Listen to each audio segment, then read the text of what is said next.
जय हिंद दोस्तों, कैसे हैं आप लोग। तो आज हम बात करने वाले हैं साल 2023 में आई एक crime horror film Natty Knocks के बारे में। दोस्तों, फिल्म की स्टार्टिंग में हमें 1976 का समय दिखाया जाता है, जहां पे नैटी नॉक्स नाम की एक एक्ट्रेस अपना ब्रॉथल चलाया करती थी। वो पहले बहुत ही मूवीज में काम कर चुकी थी, लेकिन अब उसकी जवानी नहीं रही थी, जिसकी वजह से उसने अपना धंधा शुरू किया था ताकि वो अपने पैसे कमा सके और अपने एक बेटे को पाल सके। एक रात को नैटी नॉक्स के घर पे कुछ गांव की औरतें आ जाती हैं, जिनका ये मानना था कि नैटी नॉक्स एक विच है जो कि उनके पतियों पे डोरे डालती है। तभी उनके पति यहाँ पर आते हैं उससे मिलने के लिए। वो लेडीज नैटी को बाहर निकालती हैं और उसे बुरी तरह पीटती हैं और उसे कहती हैं कि आखिर वो ये चुड़ैल की हरकत कब बंद करेगी। नैटी उनसे कहती है कि वो कोई चुड़ैल नहीं है, लेकिन वो औरतें उसकी बात नहीं मानती और उसे जला के मार डालती हैं। और मरते मरते नैटी उनसे कहती है कि वो आत्मा बनकर वापस आएगी और यहाँ पे रहने वाले लोगों से बदला लेगी। नैटी का बेटा जब अपनी माँ को मरते हुए देखता है तो उसे बहुत रोना आता है और उसके बाद उसे एक मेंटल असाइलम में भेज दिया जाता है। फिर कहानी प्रेजेंट में आती है, जहां हम वॉर्ड नाम के एक लड़के को देखते हैं जो कि हाई स्कूल स्टूडेंट था और उसकी छोटी बहन का नाम जूली था। उसका एक दोस्त था जिसका नाम रॉबी होता है और जूली की एक बेबी सिटर होती है जिसका नाम ब्रिट होता है, जो कि एक कॉलेज स्टूडेंट थी और पार्ट टाइम में वो उसकी बेबी सिटिंग का काम करती थी। वॉर्ड और जूली वहाँ पे अपनी माँ के साथ रहा करते थे, क्योंकि बहुत जल्दी उनकी माँ उसके पति से डाइवोर्स लेने वाली थी, क्योंकि वो एक अल्कोहलिक था और वो जिम्मेदारी जरा भी नहीं समझता था। रॉबी जब वॉर्ड से फोन मांगता है तो वॉर्ड उसे कहता है कि उसका जो बिल है उसने पे नहीं किया है, जिसकी वजह से उसके फोन में नेटवर्क्स आने बंद हो गए हैं। रॉबी उससे कहता है तो वो उसे रिचार्ज कराए, लेकिन वो उससे कहता है कि उसके पास पैसे नहीं है और उसे $50 चाहिए होंगे उसके लिए। ये सुनकर रॉबी उससे कहता है कि क्यों ना वो कॉपर की तार चुरा लें और उसको बेचकर उन्हें कुछ पैसे तो मिल ही जाएंगे। उनकी ये बात जूली सुन लेती है और उनसे कहती है कि वो भी उनके साथ चलेगी। वो लोग उसकी बात मान लेते हैं और उसे भी साथ ले जाते हैं और टाउन में वो एक आदमी के घर में जाते हैं, जहां वो देखते हैं कि उसके पास ढेर सारी कॉपर वायर्स हैं। वॉट रॉबी और जूली से कहता है कि वो उस आदमी के दरवाजे पे जाके उसकी बेल बजाएं और वो मौका देखकर उन वायर्स को चुरा के ले आएगा। वो लोग ऐसा ही करते हैं और वो दोनों उसे घर पे जाके नॉक करते हैं, जहाँ पे वो आदमी जब उसे आंसर करने के लिए जाता है तो वॉट बड़ी चालाकी से उन वायर्स को चुरा लेता है। रॉबी उससे कहता है कि उन्हें इसके $50 तो मिल ही जाएंगे, जिसे वो 50-50 आपस में बांट लेंगे। उसके बाद वो उससे कहता है कि क्यों ना वो किसी और के घर में जाएं और वहाँ पे नॉक करें, लेकिन वॉट उसे मना करता है। तो उन्हें अपने सामने एक घर नजर आता है जो कि बहुत सालों से बंद पड़ा हुआ था। रॉबी उससे कहता है कि क्यों ना वो इस घर में जाके नॉक करें, कि वो घर हॉन्टेड है और 9 बार नॉक करने से वहाँ पे नैटी नॉक्स आ जाएगी। ये सुनकर वॉट वहाँ पर जाता है और उसे 9 बार नॉक करता है और जब वो घर के अंदर देखता है तो वहाँ पे उसे एक आदमी नजर आता है जिसने एक लड़की को किडनैप कर रखा था और वो उसे बुरी तरह पीट रहा था।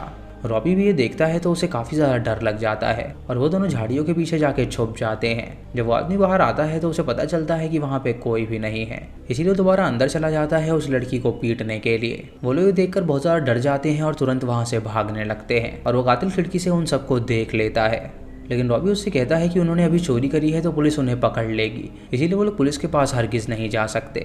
उसके बाद वो एक फ़ोन बूथ पे जाते हैं और वहाँ से पुलिस को कॉल करते हैं, जहाँ वो उन्हें सारी बात बताते हैं और उस जगह का एड्रेस भी देते हैं। लेकिन पुलिस आगे कोई भी कार्रवाई नहीं करती, क्योंकि उन्हें ये एक प्रैंक कॉल लग रहा था। इधर कातिल उस लड़की को बुरी तरह पीटता है और उसके थोड़े से बाल भी काट लेता है। इधर न्यूज़ चैनल उस शहर में गायब एक लड़की की न्यूज़ चला रहे होते हैं और ये देखकर वॉट समझ जाता है कि ज़रूरी उसी लड़की के बारे में बात कर रहे होंगे जिसे उसने किडनैप किया है।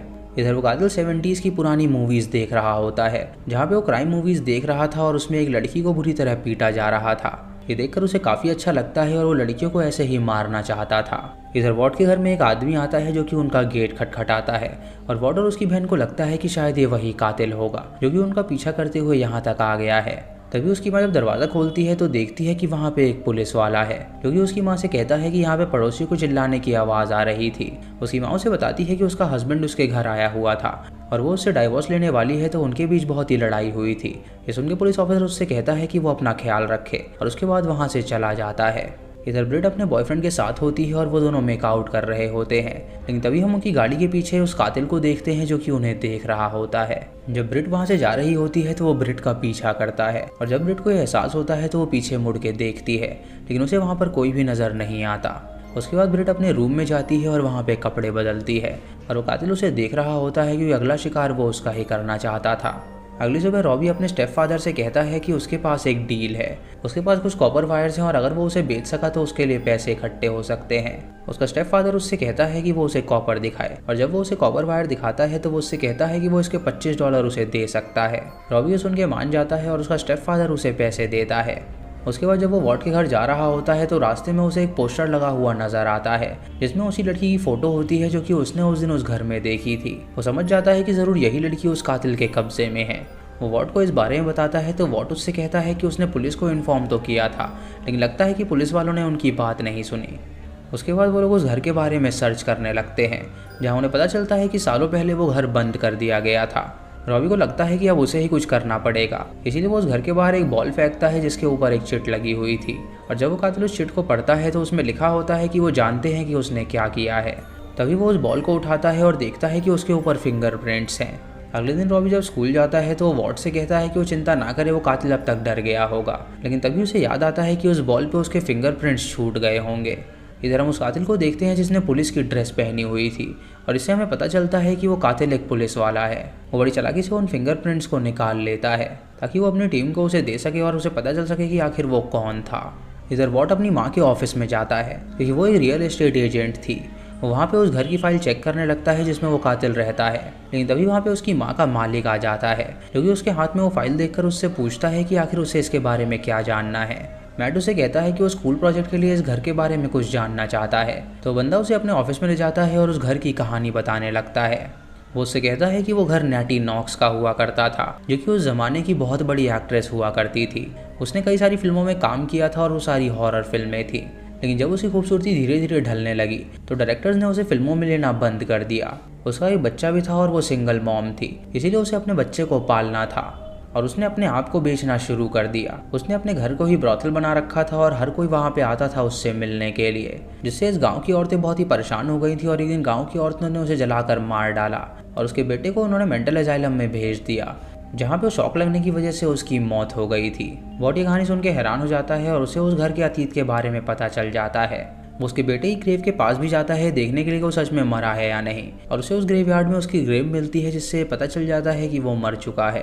इधर रॉबी नैटी नॉक्स के घर में पीछे के रास्ते से जाता है जहाँ पे वो उस कातिल को देखता है जो कि सो रहा था। उसके पर्स को देखता है तो उसे पता चलता है कि वो एक पुलिस वाला है और उसका नाम भी वो पढ़ लेता है।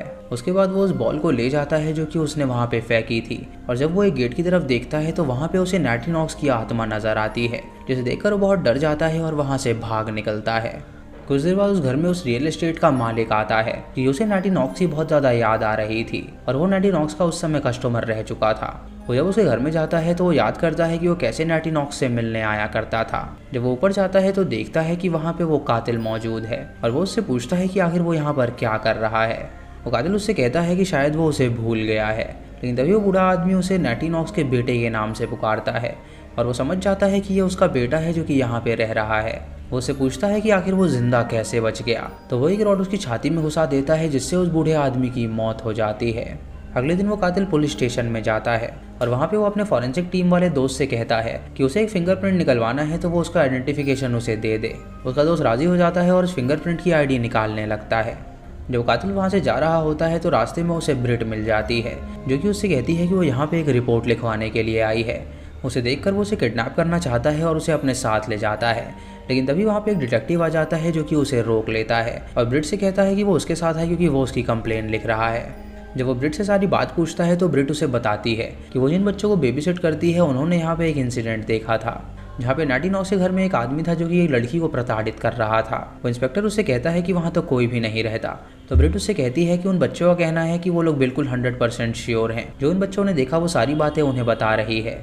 वो कातिल खिड़की से ये सब सुन रहा होता है और उसे पता चल जाता है कि वो बच्चे ये सब कर रहे हैं। इधर वॉट की माँ नैटी नॉक्स के घर में पहुंचती है क्योंकि वो वहाँ पर अपने बॉस को ढूंढने के लिए आई थी। जब वो अंदर जाने की कोशिश करती है तो वहाँ पे वो कातिल आ जाता है जो कि उससे कहता है कि वो यहाँ पे क्या कर रही है। वो उससे कहती है कि उन लोगों ने फैसला किया है फिर से इस जगह को बेचने का, तो वो यहाँ पे चेक करने के लिए आई है सब कुछ ठीक है या नहीं। ये सुनते ही वो उसे कहता है कि क्या पता पीछे का दरवाज़ा खुला हो, और वो उसे पीछे के दरवाजे से अंदर ले जाने लगता है। उसे वहाँ पे सब कुछ ठीक लगता है और वो वहाँ से जा रही होती है, लेकिन तभी उसे एक लड़की के चिल्लाने की आवाज़ आती है जिसे सुन के वो हैरान हो जाती है और उसकी मदद करना चाहती है, लेकिन तभी वो कातिल उस पर अटैक कर देता है जिससे वो बेहोश हो जाती है। इधर रॉबी वॉट से मिलता है और उसे बताता है कि वो कातिल एक कॉप है और पुलिस वाले उस पर यकीन नहीं करेंगे, इसीलिए उसको पकड़ना मुश्किल है। ब्रिट इधर जूली को लेके हॉरर शो में आई होती है जहाँ पे वो कातिल भी आता है ब्रिट को किडनैप करने के लिए। तभी वहाँ पे डिटेक्टिव आ जाता है और उसे वहाँ पे देखकर हैरान हो जाता है और उस कातिल के पास उसका दोस्त रॉबी की फ़ोटो भेजता है जहाँ उसे पता चल जाता है कि इसी बच्चे ने वो बॉल फेंकी थी। वो डिटेक्टिव उससे पूछता है कि आखिर वो यहाँ पर क्या कर रहा है, तो वो उससे कहता है कि वो यहाँ पर शो देखने के लिए आया था। वो डिटेक्टिव सुन के हैरान हो जाता है और उससे कहता है कि उसे उस पर पहले से ही शक था, लेकिन ये सुनते ही वो कातिल उसे स्टैब कर देता है, जिससे उसकी मौत हो जाती है। रात को ब्रिट जब बेबी सिटिंग कर रही होती है तो जूली को सुला देती है और अपने बॉयफ्रेंड को वहाँ पे आने के लिए कहती है, ताकि वो दोनों मिलके वहाँ पर एंजॉय कर सकें। इधर वो कातिल रॉबी के घर पे पहुंचता है, जहाँ पे उसे उसका स्टेप फादर मिलता है और वो उसे पीट के पूछता है कि आखिर रॉबी कहाँ पर होगा। उसका स्टेप फादर उसे बता देता है कि रॉबी इस वक्त अपने दोस्त के घर में होगा, और ये सुनते ही वो वहाँ पे निकल जाता है उसे पकड़ने के लिए।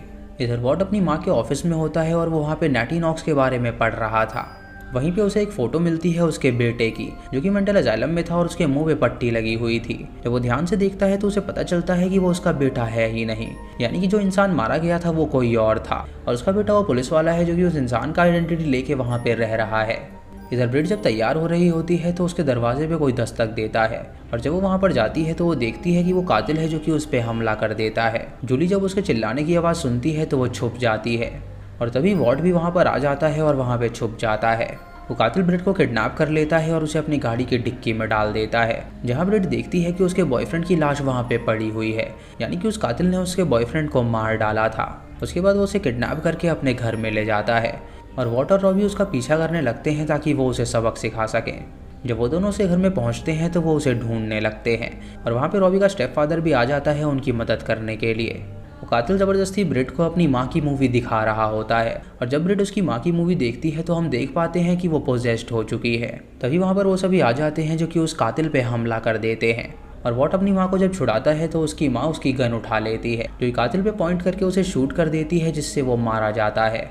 और तभी उसके मुंह के अंदर से उसकी माँ की आत्मा निकलती है, जिसे देखकर वो लोग समझ जाते हैं कि उसकी माँ की आत्मा उसे कंट्रोल कर रही थी। उसके बाद वो सभी बाहर निकलते हैं और पुलिस वहाँ पे आके उनकी हेल्प करती है।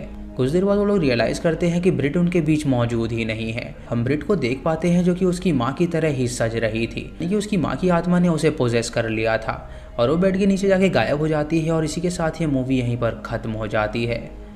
तो दोस्तों ये थी नैटी नॉक्स की कहानी। आपको इसी कहानी कैसी लगी आप हमें कमेंट सेक्शन में ज़रूर बताइएगा। चैनल पे नए हैं तो इसे सब्सक्राइब करें और बेल आइकॉन दबाएं नोटिफिकेशंस के लिए। और दोस्तों वीडियो को लाइक और शेयर करना बिल्कुल मत भूलिएगा। तो मैं मिलता हूँ आपको अगली वीडियो में, तब तक के लिए जय हिंद।